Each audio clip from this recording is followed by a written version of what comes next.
Hello, ladies and gentlemen, and welcome back to the Ultimate Doctor Who Marathon. This is the show where I take a look at every classic Doctor Who story, plus a bunch of big Finnish audio dramas, one episode a day, 7 days a week, and today on the 1st of February, 2020, I'm starting, another 5 in Nyssa story, in the second one to feature the Daleks in Renaissance of the Daleks.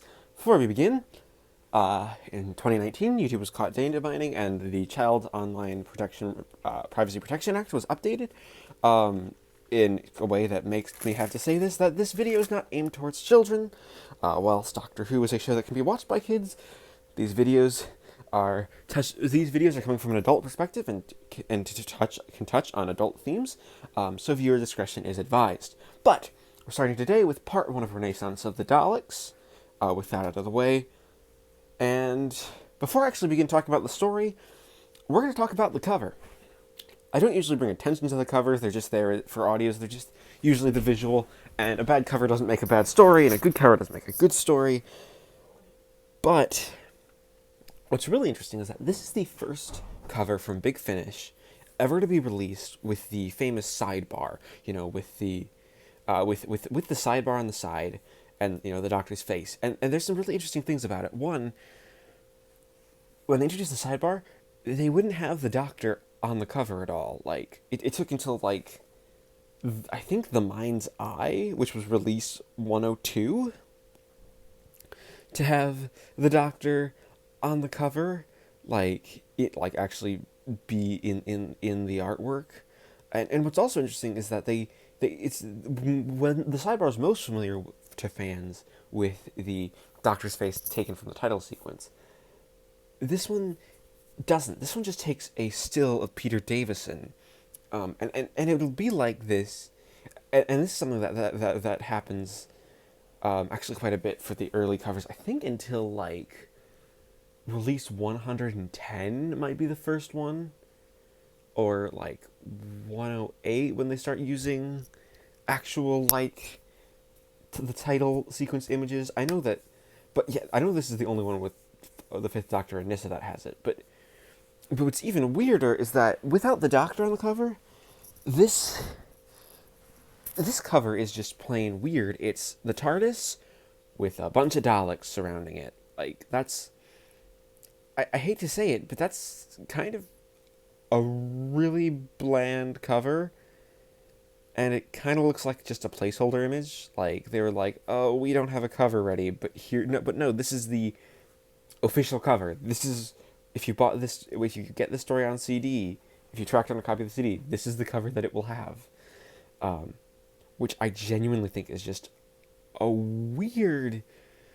One, it's a weird design choice, first and foremost. But second, it just comes out of nowhere, and it's weird. It's just a weird choice. Part of that, I have a theory that part of that has to do with the fact that no one really knows who wrote this story.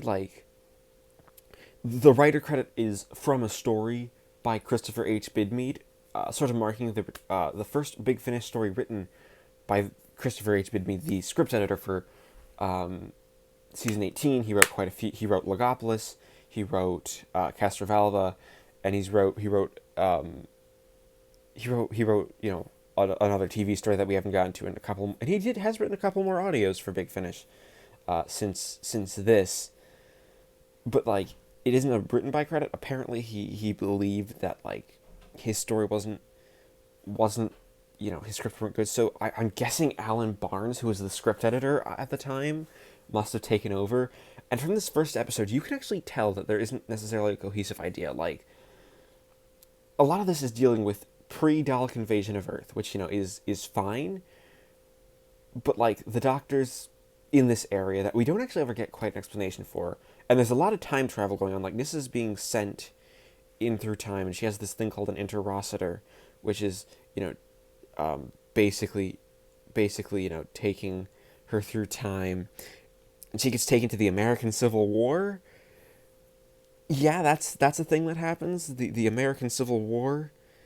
But it's just a very, very weird way of doing this story, because you don't actually ever get one, you don't really get an explanation as to what's going on. Two, you don't get an explanation as to why it's going on in this first episode. And three, there aren't any Daleks. Like, there's this big anticipation that the Daleks are coming, but they don't actually show up in this first episode.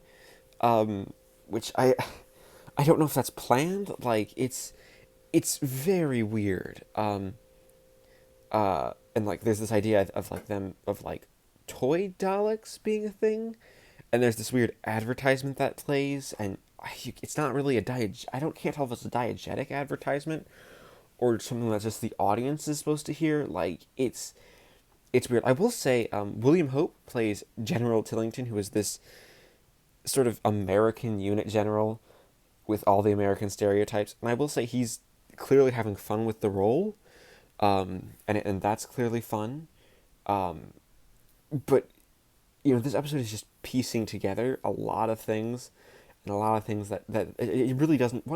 It just doesn't get off to a very that good of a start, because you're like, wait, what's real? You're just asking, what's going on? Not in a good way, like, oh, I'm intrigued. Just wait, you're not explaining yourself.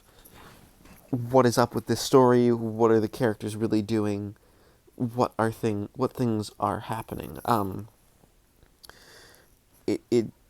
It's definitely, it's not necessarily like a bad episode. I will say, I did enjoy. I did kind of enjoy it, but it's not the best.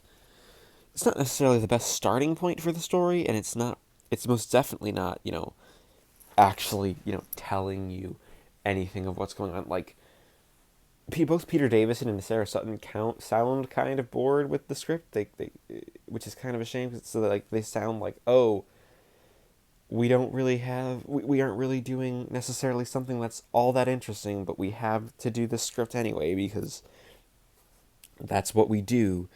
It's weird. It's leaving me pretty blank, like, this first episode. Like, it's very average setup with not a lot of explanation. So overall, I'm going to give Renaissance of the Daleks Part 1 a 5 out of 10. It is the 2nd of February 2020. I just finished listening to Part 2 of Renaissance of the Daleks. Part 2 is a good episode. Yeah, the first episode was really average. The second episode, I think, is actually good. Because you get more of the time travel. You have the idea here is that something is happening to time. And I think what really makes this episode in particular, just work especially well, is that it's one where you have the fact that the Doctor is essentially playing a villain. He's got to obviously make sure history takes its rightful course. It's doing something kind of like the mutant phase did, but I think this is doing it better because the characters here seem to have more of a stake in the situation because they are, they're characters who would have to live through it. They would be killed. They would know they don't ever exist, and they would find themselves in a situation where they have to deal with that sort of aspect of reality, and it's genuinely harrowing for them because it's like, well, I clearly want to keep existing and keep myself alive and going, and I don't want to end up dead. But, obviously there's the whole time thing. Like, that's why William Hope's character, he's the general. He doesn't really appear in this episode. Worked so well in Part 1 and was the thing really that got me through. But what gets me through here is actually Peter Davison. Just because it's putting the innocent Doctor in a situation that's genuinely tough for him. Because he's got to make sure his own history happens. He's got to make sure,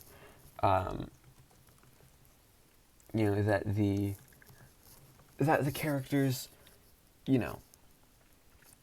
that the characters do, in fact, have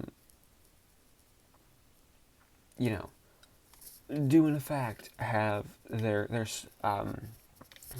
story going together, and their story, and their story really working well, having itself to be a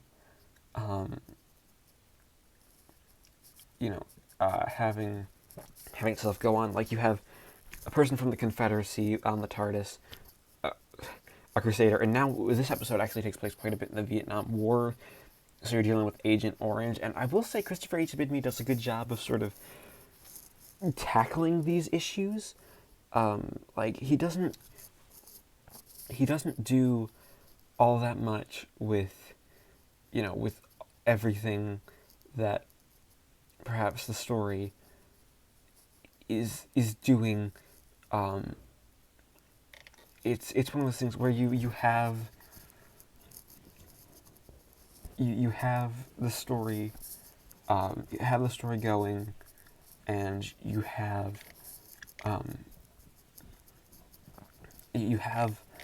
the plot, and you have things that make sense, and things that do something solid, and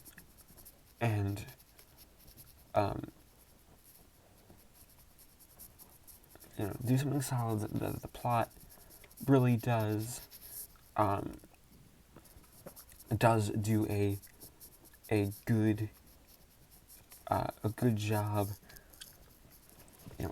doing things. It's genuinely a good story, and a good episode. Like, you have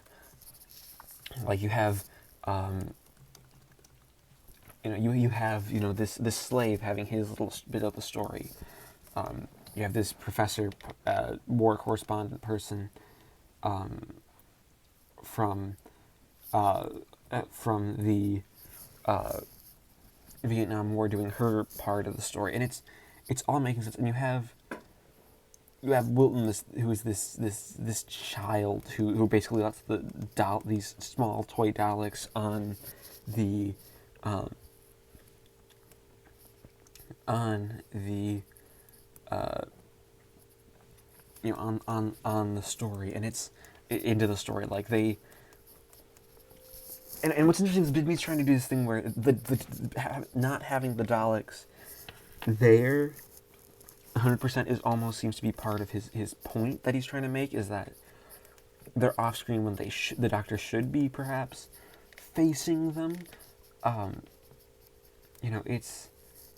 It's not like it's just this weird sort of thing that that the story just sort of has, and that's that it does this weird little stuff where the story goes on to be a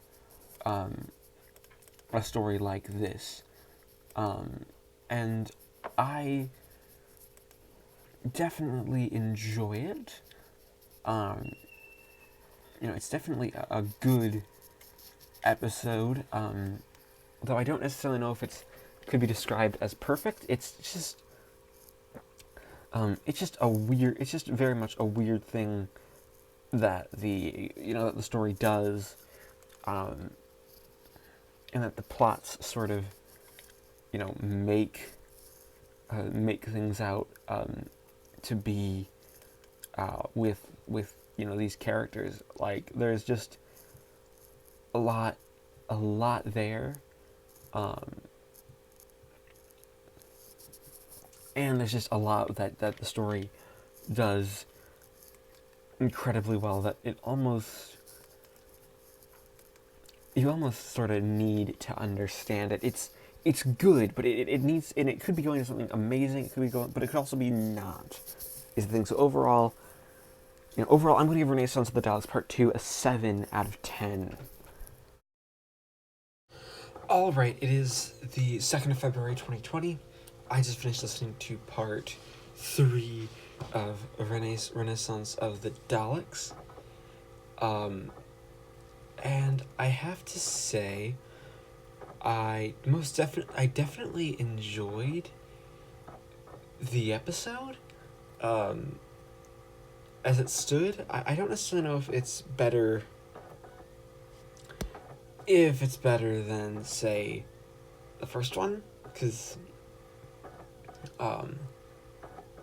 this is just, it's just one of those stories where you're like, is it really better than the first one? I'm not sure. It's than the first two episodes. It's definitely moving the plot along. Like, you have this great idea of the Daleks working with these aliens, and these aliens are the Greylish, and the Greylish are played by Nick Briggs, and it's clearly Nick Briggs doing it, but what he does with just the character, what he does with the character is really, really good. He, there's just,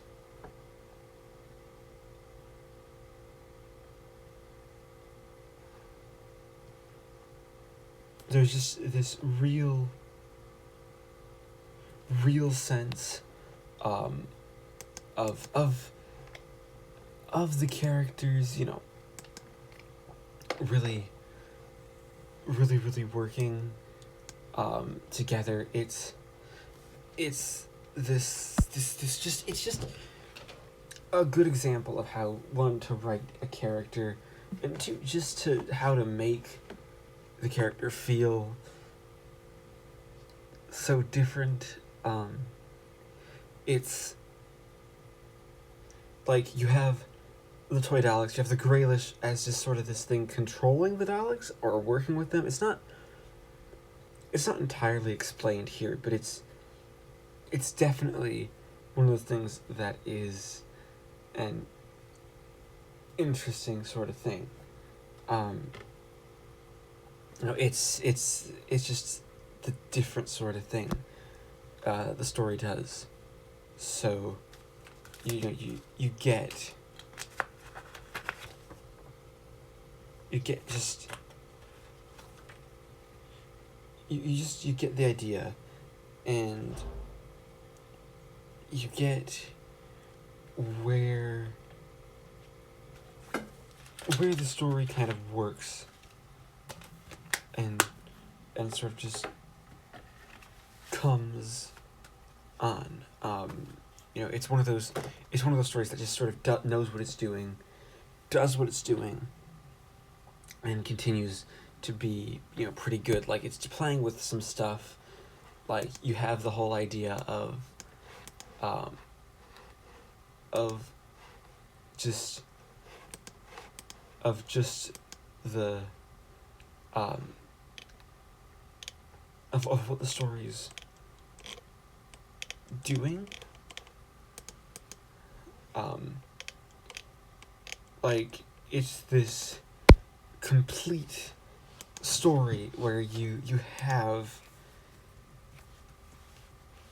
everything going interesting and everything building, as it's trying to basically get us through history, and in doing stuff through history, it's telling a different type of story. So it's just one of those really, really solid sort of episodes that just knows what it's doing. So overall, I'm going to give Renaissance of the Daleks Part 3 a 7 out of 10. Alright, it is the 3rd of February 2019, and I just finished listening to Part 4 of Renaissance of the Daleks, the final episode. Now, Part 4 of this story is...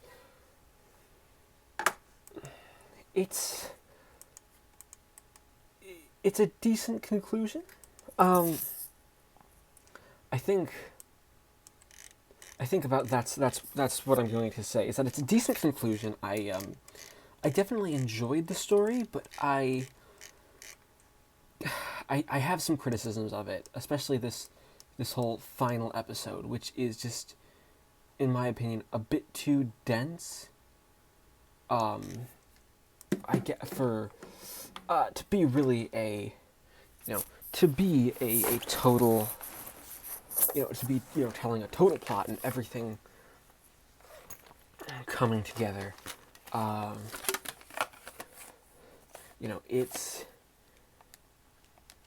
It's not. It's not bad. It's just, and I will say there's some great ideas. You had like the whole surrealism of a city made out of Daleks, and you really do have, a good idea here. With the whole, the Doctor becomes the one responsible for, essentially responsible for,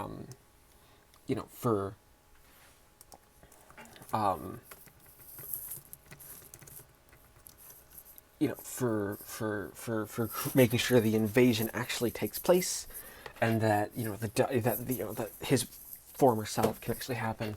It's retreading some ground that, it's definitely retreading ground that was already covered by the mutant phase. I can't really hold it against it for doing that, because it has done it just in such in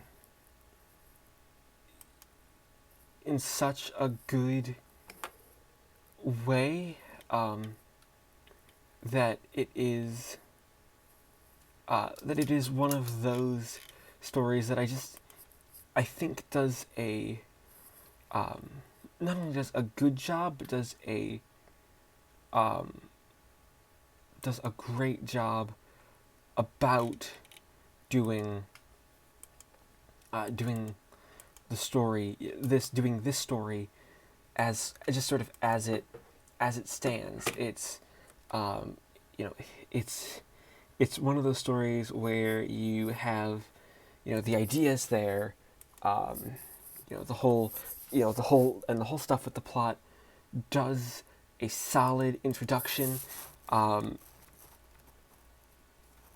it does show us something of what the story's doing, where the plot is going, and just in general how as a story it can work. It's one of those sort of interesting little plots, that the story just does a good job of, of adding to itself, and creating basically something for everything. The conclusion is a bit odd. It's pretty much had a lot of technobabble, very much doing something that is similar to, mainly similar to things like, stories like, that were written by Chris Bidmead. Not the greatest sort of things.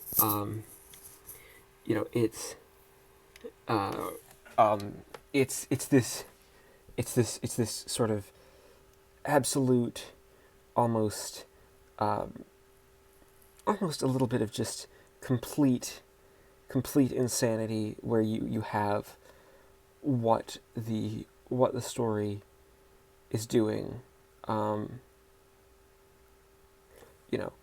It's a great little thing, that the story does, is that it creates this idea, and just sort of plays around with it, not necessarily doing the newest stuff, but it's playing around with ideas. And the big problem is that I think the script needed some more time, and maybe more script editing. It sounds like this was just done really quickly so they could get it out. So, and that's really what makes this story suffer for it. It is that it is one that's been put out quickly and quickly, just quickly thrown into the world, and not really, taking care of, okay, this story needs like a lot of, the story needs some genuine touch-ups here or touch-ups there. It's not doing what the story needs. It's just sort of doing that. So, it's not. It's one of those stories where you don't necessarily get the full thing. So overall, I'm going to give Renaissance of the Daleks Part 4 a 6 out of 10. That being said, of course, we add up and average out the scores to give Renaissance of the Daleks a final score of 6.25 out of 10. Thank you, everybody, once again for watching this installment of the Ultimate Doctor Who Marathon. As always, please leave a like, comment, and subscribe if you haven't already.